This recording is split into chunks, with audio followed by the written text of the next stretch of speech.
Bah mon cœur, qu'est-ce que tu fais là? Quoi? Bah qu'est-ce que tu fais? Je joue? Mais c'est pas l'heure de jouer là, on y va? On va où? Bah on part en vacances. On part en vacances? Mais oui ça, on part en Thaïlande là. On part en Thaïlande? Mais oui. Mais non. Allez ça. Toi moi c'était pour un one night stand. Mais tu mens, tu sais que souvent j'ai les mains dans un jazz. Tout ça ment, pour toi bébé j'aurais tout fait. What you want, c'est impossible, je me déplace en gang. Non, non, non.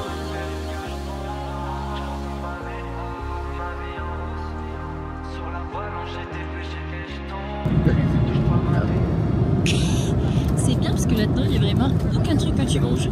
Cool. Et les œufs, Bon bah tu peux... les champignons et le fromage.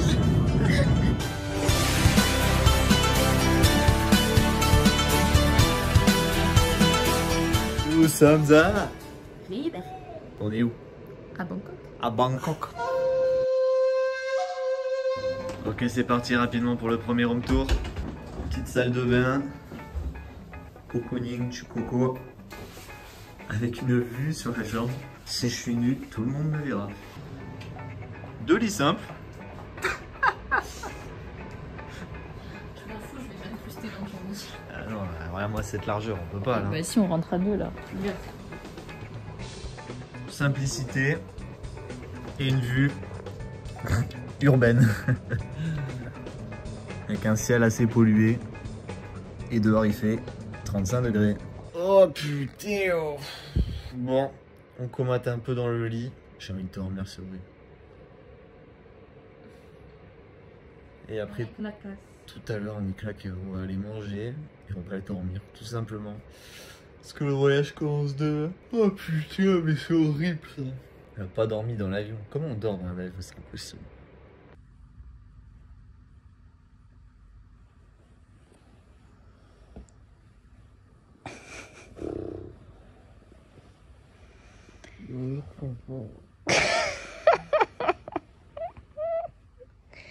Oh là, faut dormir. C'est l'heure de se réveiller.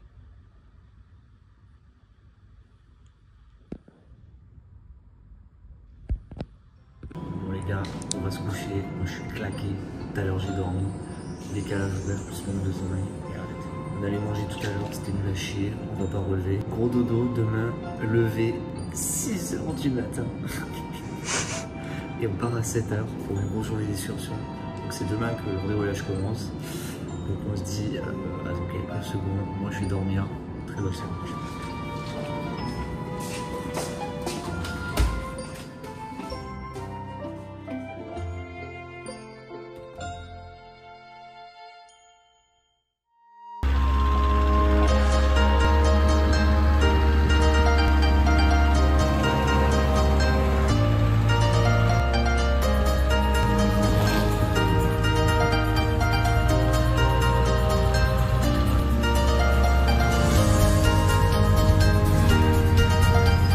Ok mon pote, putain on a chaud là. Nouvelle journée qui commence. Bon, ce matin on allait visiter rapidement une fabrique artisanale de cocotiers. Donc en gros ils nous expliquent le procédé parce que en Thaïlande il y a beaucoup de cocotiers. Le sucre est fait à partir de ça par rapport à chez nous en Europe où c'est autour de la betterave. Donc on voyait un petit peu les procédés de fabrication, un peu faire des petits bonbons, du sucre, etc. Et là on a enchaîné sur une petite balade en bateau, on est sur la rivière du marché flottant où justement, comme vous pouvez le voir, il y a du monde. C'est les bouchons. C'est les bouchons, tout est sur un marché en fait, tu manges, tu balades sur les bateaux. C'est... Bon, c'était vraiment pour se faire ta maille. Hein, ouais bah oui, c'est très touristique hein, mais c'est assez atypique, c'est vrai qu'on n'a pas du tout même d'équivalent comme ça chez nous en France. C'est un peu le souk sur l'eau quoi. Ouais. Donc voilà, on continue, là on a une petite heure pour se flâner entre guillemets et dépenser notre thune si on a envie. Et après on prendra le road trip hein, pour aller peut-être manger, déguster je crois des petits fruits. Ouais. Manger un peu les fruits locaux. L'amande. Sur les bateaux. Donc voilà, et puis on s'embarque, on se balade. C'est les aventures. C'est parti. Coca. Petite pause rafraîchissement, ce qui fait à peu près quoi? 70 degrés.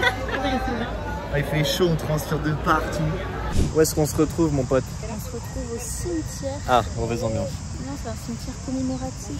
On se retrouve dans un cimetière commémoratif en effet pour la Seconde Guerre mondiale. Ouais. Un cimetière offert par le peuple thaïlandais pour les soldats, si j'ai compris, australiens principalement, ouais. qui étaient venus libérer entre guillemets le pays par l'occupation japonaise. Donc on a 6900 tombes pour justement commémorer ce passage de l'histoire. Donc on visite rapidement sous un soleil de plomb. Ça ne s'y fait pas du tout. Non, il fait très chaud. Je passe en voix off car on n'a pas pensé à filmer sur l'après-midi. On a poursuivi nos visites en arrivant à Kanchanaburi pour visiter le musée de la ligne Siam-Birmanie, aussi appelée la voie ferrée de la mort.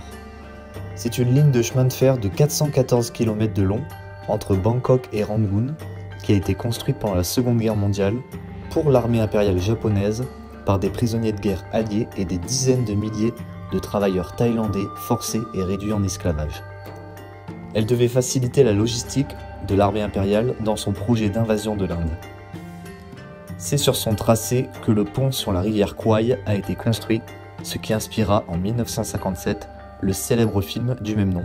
Aujourd'hui, il ne reste que 130 km de voie ferrée, qui est toujours exploitée pour permettre aux locaux de se déplacer entre Bangkok et Nam Tok.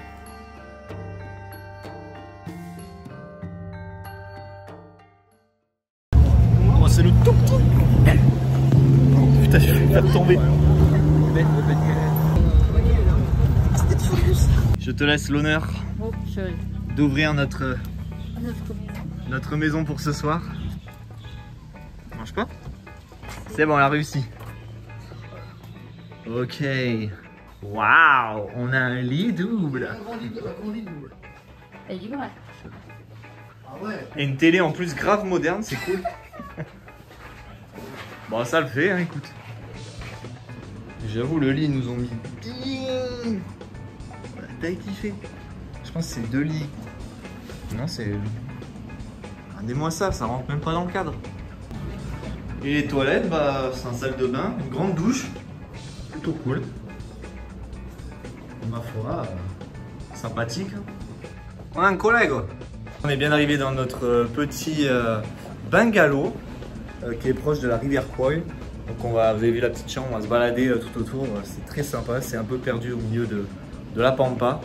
Donc de quoi être dépaysé, mais beaucoup de moustiques, donc on espère qu'on va pas se faire allumer ce soir. Laver, saper, Coco Chanel. On se balade dans le petit parc de ce bel hôtel, qui est très très grand, il y a pas mal de petits trucs à voir, complètement implanté dans la nature. Là on est avec les poules. Fais la poule, tu verras. Tu verras. Tu seras plus cool.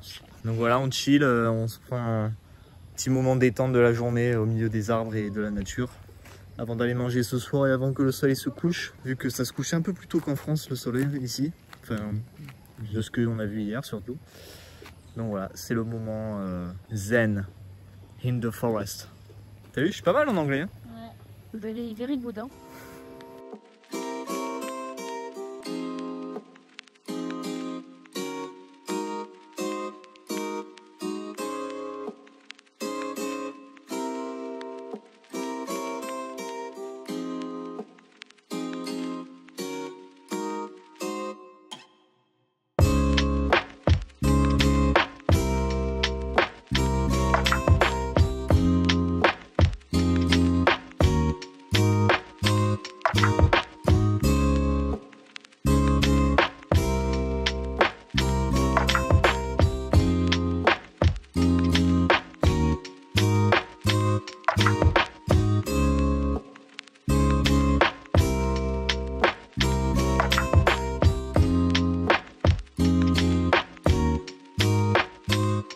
Bon, fin de journée, on va aller dormir parce qu'on est fatigué, que demain c'est reparti pour un tour. Demain on doit se lever à 6h. 6h du matin. C'est même pas l'heure à laquelle on se lève pour aller au taf.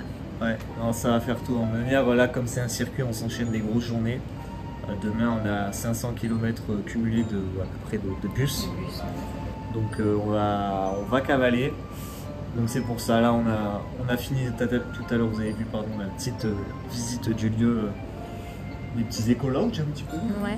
On allait manger, c'était éclaté, ne revenons pas là-dessus. Et là on va aller se reposer pour justement se préparer à demain une nouvelle journée. Donc on vous souhaite une très bonne journée. Une bonne journée. souhaite une très bonne nuit. Et on se dit à demain matin dans la douleur pour un réveil à 6h. Aïe.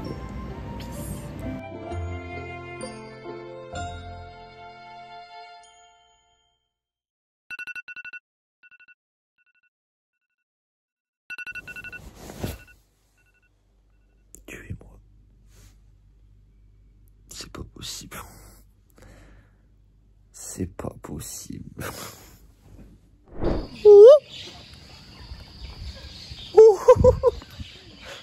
On n'a pas très bien dormi hein, dans la jungle.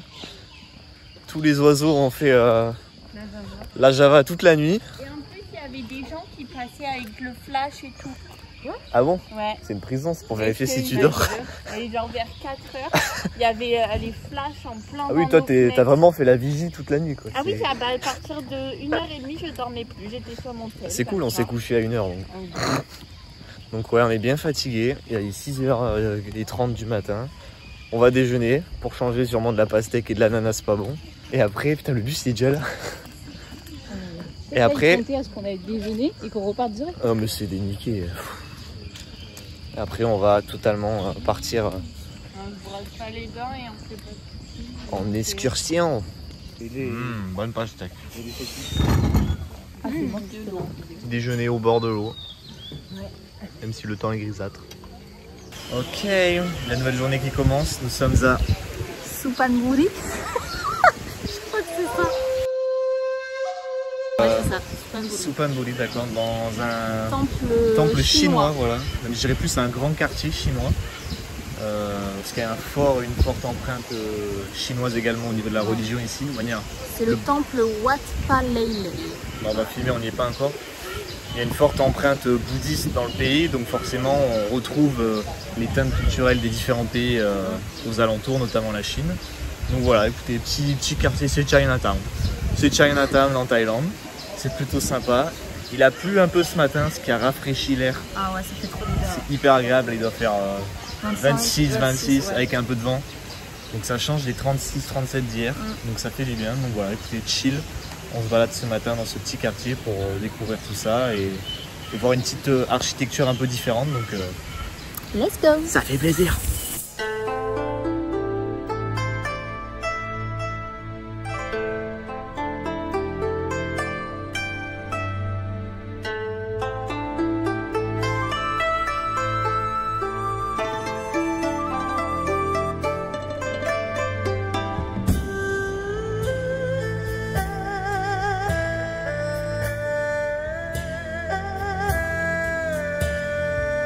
On est arrivé devant la statue du dragon, les poteaux, une taille. Vous n'êtes pas prêts?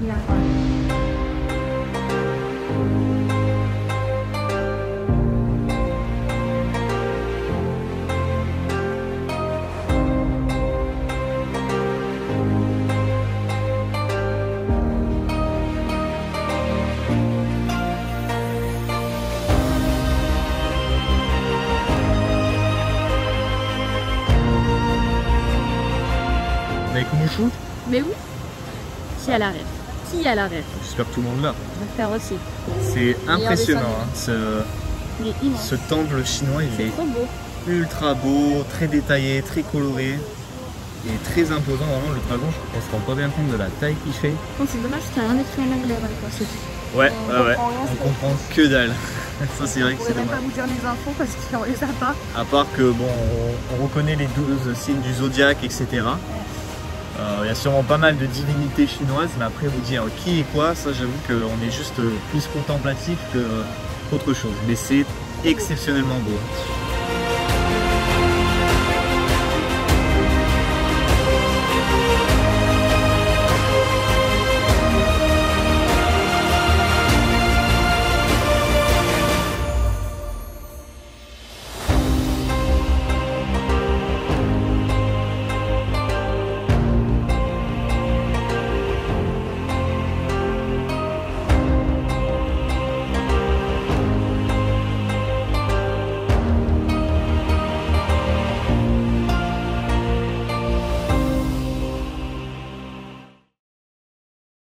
C'est pas drôle. Je la connais pas. On est à Ayutthaya. Dans le temple, je suis toujours pas retenu. Wamata, ou un truc comme ça, non? Il faudra que je l'écrive. Ouais. Ce sont les ruines de l'ancien palais royal de la Thaïlande.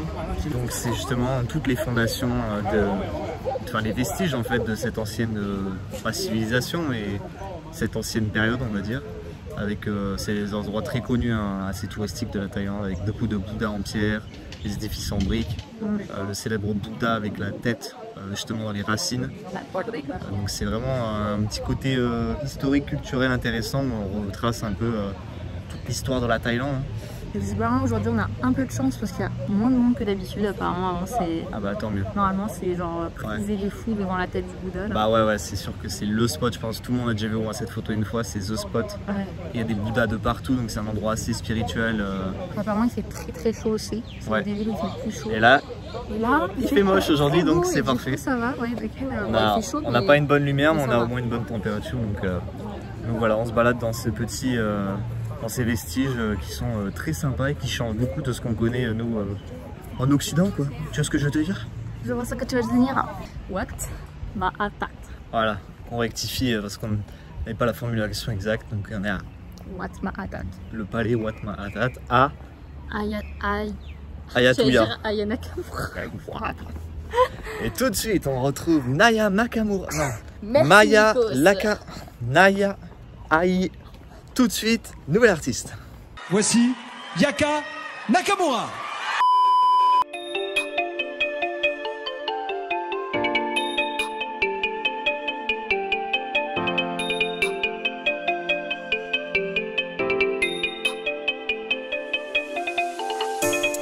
Vous voyez tout le long en fait on a des restes de Bouddha. En fait toutes les têtes ont été enlevées ou volées.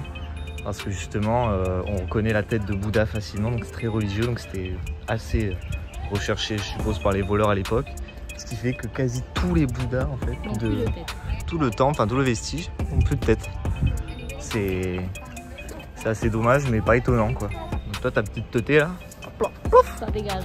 ça dégage.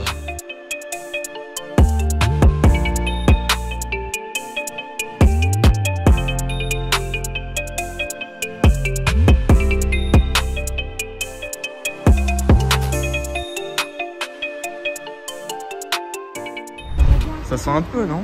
Oh, tu dégoûtes. Oh, vous dégoûtez, là. Là, on va essayer je sais pas, un riz. On va secouer des bouts de bois. Et selon le numéro qui sort, ça, je vais faire là. Ça te donne, ça te prédit qu'on va voir quelle est la plus. Ceci explique que vous n'avez pas de chance. Alors, t'as le numéro combien? C'est le 22. 22. Et ben on va voir ça. Correspond le 22. Alors prophétie 22 qui m'explique que j'ai 8 possibilités de fortune. Non mais ça explique que tout va bien se passer, que tu vas avoir de la chance et que tu vas avoir une très bonne journée. Un bon voyage. Au top. Là on est dans le temple du Grand Bouddha d'or. Et c'est impressionnant la taille qu'il fait. C'est un truc de zinzin quoi, vraiment de voir toute l'architecture et tout ce qui a été fait pour ça, c'est quand même très impressionnant. Et en plus il a été construit dans une enceinte lui-même, donc c'est un truc de fou, enfin regardez. C'est très très impressionnant quoi. Ici ça blague pas, hein. Pour les dieux, il les vénère vraiment bien.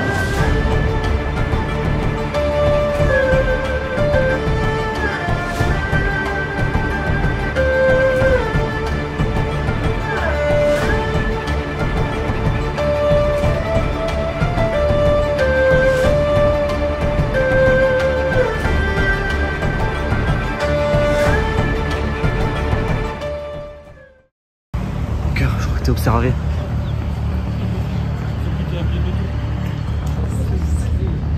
On est en territoire ennemi.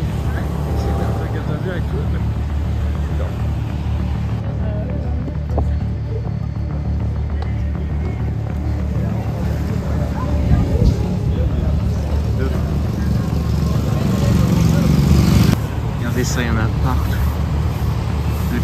quartier il est envahi de ça. C'est un truc de fou. Partout.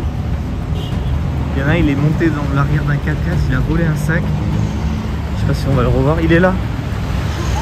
Il a volé un sac dans le 4x4, il est ressorti. C'est des fous ces singes. Genre ils sont mignons mais faut faire vraiment attention. Hop là. Il va faire une balayette. C'est une prise d'attaque. On va guetter le loca, le mec. Il a un lance-pierre pour éloigner les singes de son commerce. Lui il va en découdre. Lui avec sa clope et en mode les singes, on fait mon affaire. Toi je vais te détruire. De retour après plus de 3 heures de bus, on est claqué. On est à Phitsanulok. Donc là on est dans la partie nord justement de la Thaïlande. Parce que demain on va se rapprocher l'après-midi de Chiang Mai. Donc la partie très vert, assez connue également de la Thaïlande. Les espaces beaucoup plus tropicaux, même si globalement ça l'est quand même. Donc voilà, donc là après tout ce bus ça va fatiguer, mais bon, comme on visite beaucoup de choses, bah faut se déplacer, donc ça prend du temps.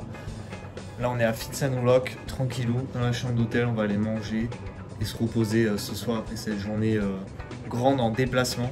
Alors, on a visité un petit peu ce matin, mais c'était pas la journée excursion, mais c'est la journée déplacement, parce que forcément, si on veut se rapprocher du nord, il fallait faire un peu de route.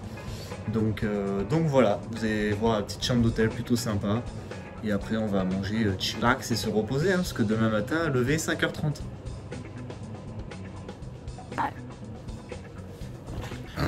Rapide room tour, du coup un petit côté salle de bain.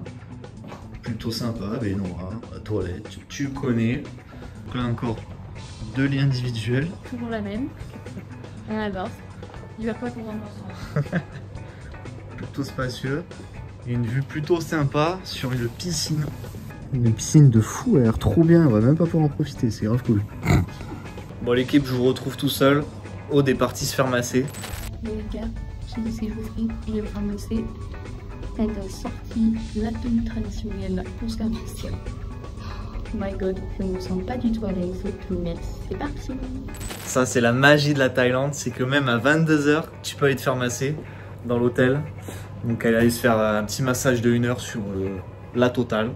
Tout le corps pour 300 bahts, ce qui fait je dirais 9 € et quelques, 9-10 €. Bénef pour 1 heure, hein, ça n'existe pas en France. Donc on verra tout à l'heure, je la retrouverai pour ça, comment ça s'est passé. Et moi là je vais aller vite fait faire un petit tour dans les rues en bas, voir un petit peu ce qu'il y a. S'il y a des petits street food ou des trucs atypiques à découvrir, c'est l'occasion quoi. Oh c'est un cafard de Fort Boyard ça. Bon écoutez, je me suis baladé, il y avait une fin de marché nocturne. Un peu comme on retrouve en France dans les stations balnéaires où ça vend un peu de tout et beaucoup de rien et pas mal de street food. Là on a déjà mangé.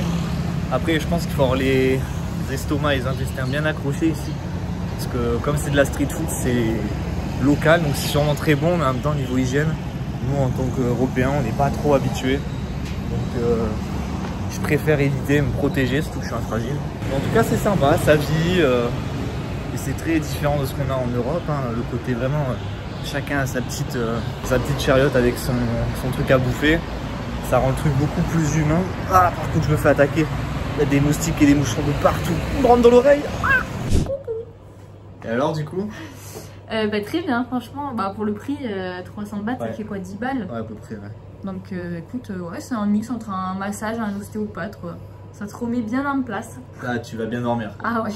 J'ai tous les muscles et les nerfs détendus. Une bonne douche et ah ouais, ça fait c'est bon. Quand même masser le front. Ah ouais, nous on ride. Allez, hop, voilà. Ah ça va, j'en suis bonne quand même. Mais non, sinon franchement c'était très sympa. Pour le prix, ouais. C'est cool. Si demain il y en a un autre, tu refais quoi. On refait. Bon. Alors, on va garder les sous quand même. On va aller se laver, se coucher nous. Demain matin, le réveil il va tabasser comme tous les jours. Bon, je vous dis à la prochaine fois. Transition.